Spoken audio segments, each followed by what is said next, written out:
Good morning. It's time to get in touch.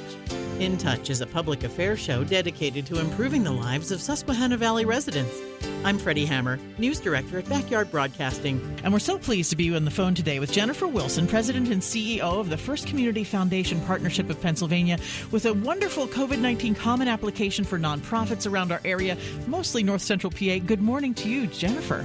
Good morning. Thank you for having me. Well, thank you for being with us today and kind of giving us an overview of what the First Community Foundation Partnership, along with other groups in our area, are working together to help some nonprofits really try to thrive after the COVID-19 pandemic here. We're in the middle of it, really, aren't we? Right. Well, we're certainly interested in finding out a little bit more about the First Community Foundation Partnership, Jennifer, and how it really began, and maybe how this whole simplifying of the grants as far as applying for them, how can we sort of get started? Sure.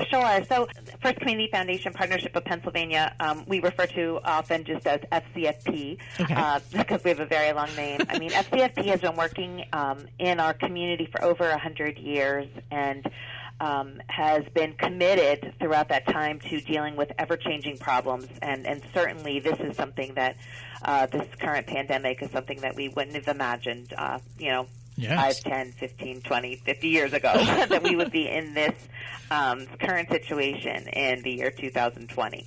So FCFP has the flexibility to take some of its grant dollars. We're fortunate in that we have some unrestricted funding that allows us to adapt and meet ever-changing, unexpected needs. And so we pivoted pretty quickly, just as many organizations did in March, when it became clear that we were really getting ready to see some pretty dramatic impacts on the nonprofit community that we serve. And so we started by partnering with regional United Ways. So we partnered with the Greater Susquehanna Valley United Way, the Cumming County United Way, and the United Way for Columbia and Montour counties. Okay. And we went to them and started this partnership initially with them to do our first phase of funding that we wanted to do for our COVID-19 United Community Fund. Okay. So working with those United Ways, we were able to do a first round of funding to support really immediate needs that people were facing after the pandemic began in our community and the shutdown began, really, and the impact that would have on our nonprofits and their ability to do fundraising. It impacted their income streams, and then that in turn impacted their ability to provide service to the members of our community that need it the most. It's wonderful that you're able to get together. United Way stepping up so much, and of course you too, with many areas of your partnership helping for so many different reasons. This is just a big one right now. Absolutely. So we went through those first couple months and we did our first round of funding, and the community responded really beautifully to that initial partnership that we had. We received some great financial support from community members. FCFP started by putting in $250,000 to seed these funds, and then the community ultimately responded with another $250,000. And so the FCFP portion of those COVID-19 funds really is a total of a little more now than $500,000. I should mention also the Cumming County United Way, it was $100,000 of that community money. So Amazing. We had great financial resources to really get this started. And then something I think really spectacular happened in the sense that I had been communicating with, we already had a relationship with the Greater Susquehanna Valley United Way, and we knew they were getting ready to do some separate funding of their own. But then I have a relationship with Brianna Applebaum-Kula from the Degensteen Foundations. She has a different relationship with each of those three foundations, and they're a private collection of private foundations. Okay. And they were getting ready to do some funding. So Bree and I started talking, and through a number of conversations, we decided we would try, her working with her boards and the United Way of Greater Susquehanna Valley United Way working with their board, and then our staff here at FCFP, we worked together to create one application that we could all use so that nonprofits would only have to apply one time. Were you responding to people saying, this is a little confusing, or did you just sort of see it as a little complicated? Well, I think I think that nonprofits are certainly used to looking at various funding sources. Okay. I think this was really more proactive on our part, recognizing that this is a really challenging time. We have lots of nonprofits who aren't working in their normal office space. They're working remotely. They're more fragmented. And so we were trying to find ways to help simplify the process for them. Okay.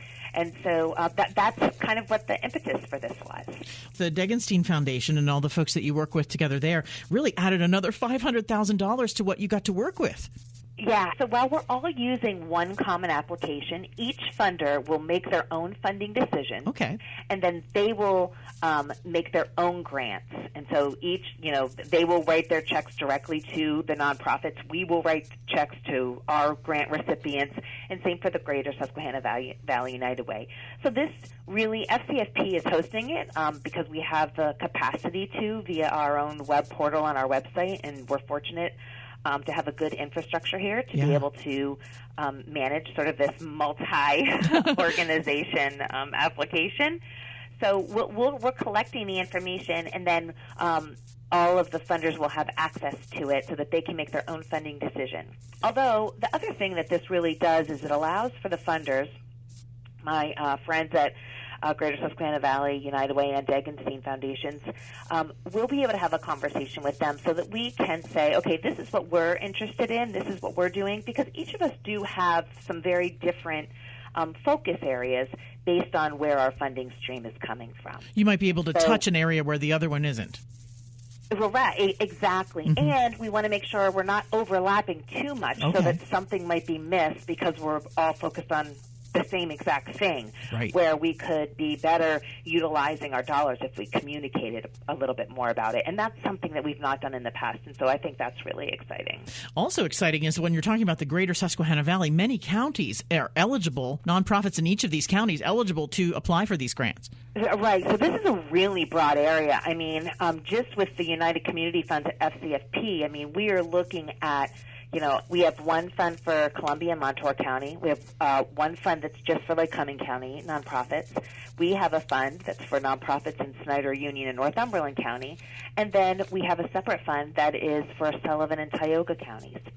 So we'll be able to, our dollars will go directed in each of those geographic areas. And then we're also doing some additional, we have some other funds.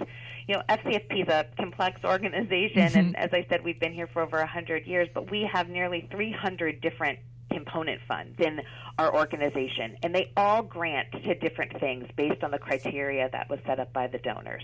You can find all the different criteria here on your website. Give us that website. Absolutely. So it's fcfpartnership.org is where you can really see the breakdown, because in addition to our COVID-19 community funds, we're also going to be doing some grant making from the Bernard and Eva Breadbenner Fund, from our Pearls with a Passion Fund, and from our Treehouse Fund. And all of those have separate, very specific criteria associated with them. It really does have a broad view of everything. I mean, you're talking about assistance for nonprofits, for rent, for food assistance, and different criteria that specifically match each of the people's needs. Absolutely. And so, while we have geographic and service area restrictions, also on the website, if you go there and you get a link to the common application, nonprofits can see the kinds of programs that we're interested in funding. And I would say that's pretty universal between all of our organizations. You started to mention it. Obviously, we're concerned and have a focus on supporting organizations that are meeting the basic needs of people to make sure that our most vulnerable in our communities are being taken care of.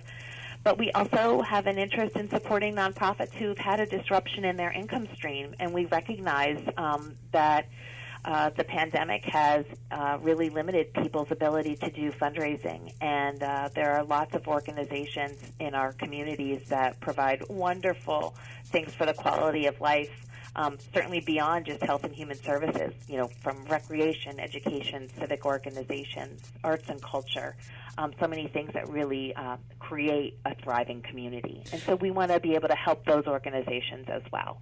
The FCFP really does sort of address the people's frustrations and impatience, where they're waiting for something to happen, hoping that something can help, and you've been working this whole time to make sure you have something to offer. We have tried to. That's for sure. I mean, I feel as an organization, organization, while we've had to adjust to a different way of operating and communicating, I really feel that we haven't missed a beat in terms of being cognizant of the needs of our nonprofits and trying to be there to support them. I mean, in addition to the funding opportunities that we've created, we've also done a number of nonprofit surveys. We've done 2 of those now across the region, just trying to get a good understanding of how nonprofits have been impacted.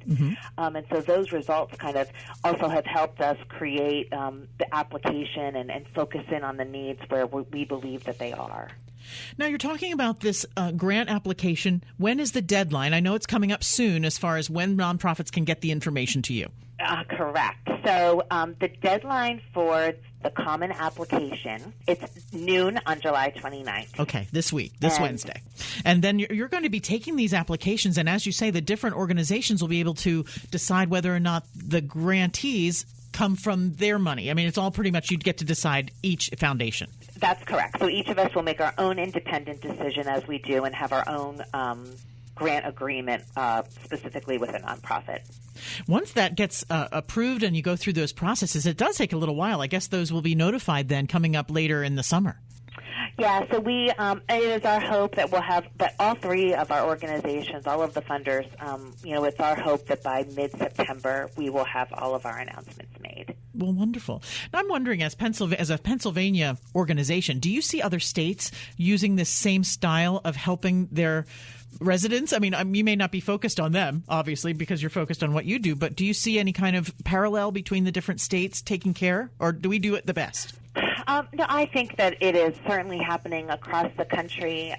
Just from the Community Foundation perspective, we are a part of a network of, there's over 1,000 different community foundations in the world. And so we do have a network that brings us together, a trade organization. And so I've been participating in some webinars and calls with that organization. I've also been communicating quite frequently with presidents of other community foundations in the state of Pennsylvania. Okay. And so I've had the opportunity to talk with them. And, Pittsburgh is a great example. They've done a wonderful collaboration between private foundations, the Pittsburgh Community Foundation, and other organizations partnering. There's also other examples of United Ways and community foundations coming together to try and create a funding pool to support their nonprofits.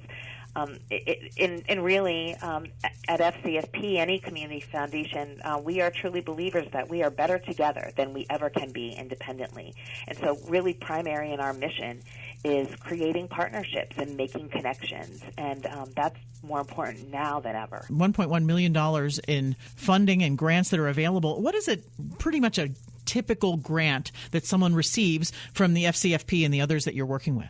I can't speak for the other organizations, because we all have our different grant rounds that we do. I see. Okay.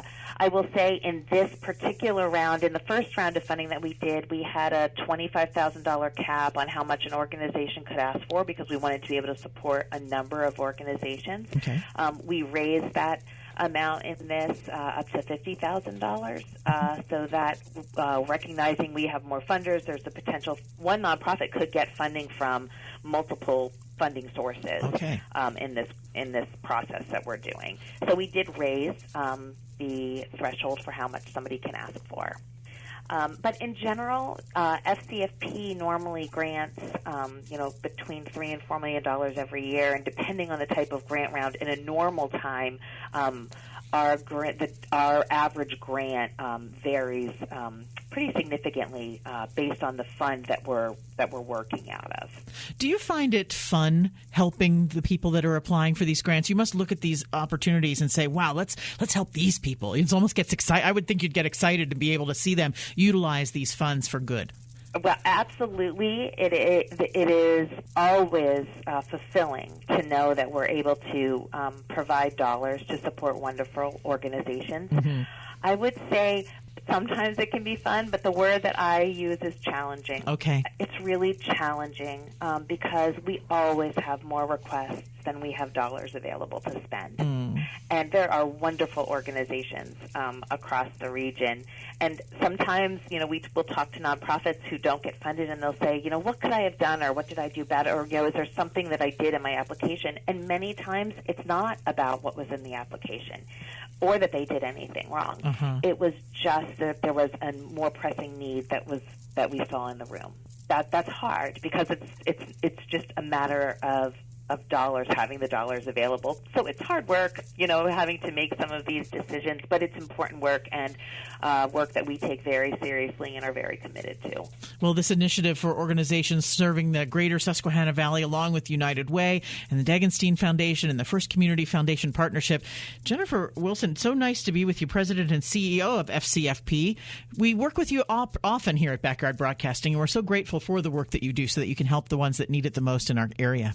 Oh, Freddi, thank you so much. You guys have been a wonderful partner with us, specifically, of course, through Raise the Region that we do every year. I look back to this year's Raise the Region.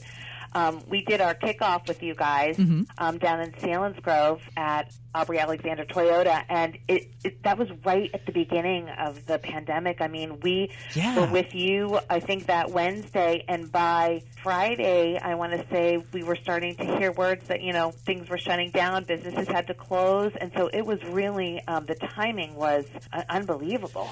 It was like the last people in our studios were you guys, because then we shut the doors. Right. Very true, very true. Well, we're so grateful to help with Raise the Region and continue to work on this partnership together with FCFP as well as the United Way and the Degensteen Foundation. And Jennifer, thank you for joining us today on InTouch. We're grateful for that. The deadline, of course, for the common application for the COVID-19 information found at fcfppartnership.org, and that application right there. Thank you so much. InTouch is locally produced in our studios at 1685 4 Mile Drive in Williamsport. To get in touch with us regarding questions, comments, or topic ideas, call weekdays between 8 and 5, 570-323-8200. You can also write to us at 1685 4 Mile Drive, Williamsport, PA 17701, attention Freddi Hammer, or email me at fhammer@backyardbroadcasting.com. For archive programs of our InTouch series, you can subscribe to our YouTube channel, Backyard Broadcasting. Each current weekly program is featured on the Backyard Broadcasting websites. Thanks for listening to InTouch, a production of Backyard Broadcasting.